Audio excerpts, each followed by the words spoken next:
The ancient Babylonian priests, who spent a fair bit of time staring at the sky, had already noted that there was an 18-year pattern in their recurrence, but they didn't have the mathematics to predict an eclipse accurately.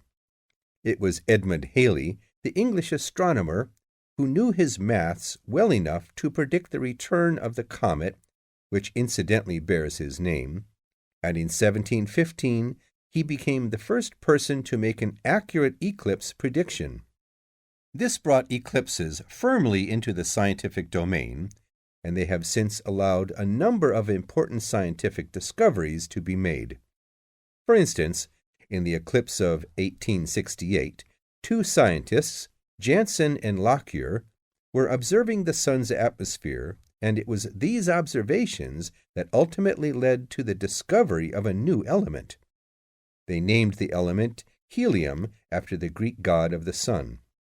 This was a major find because helium turned out to be the most common element in the universe after hydrogen.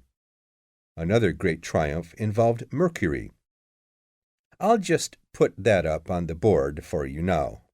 See, there's Mercury, the planet closest to the sun. Then there's Venus, Earth, etc. For centuries, scientists had been unable to understand why Mercury appeared to rotate faster than it should.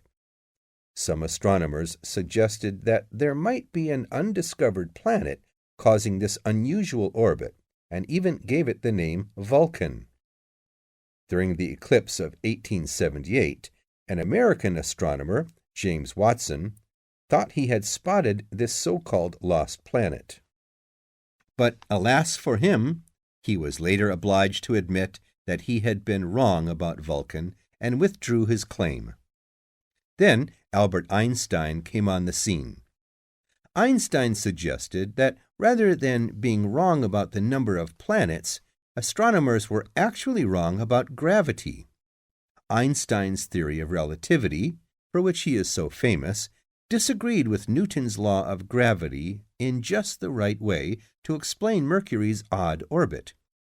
He also realized that a definitive test would be possible during the total eclipse of 1919, and this is indeed when his theory was finally proved correct.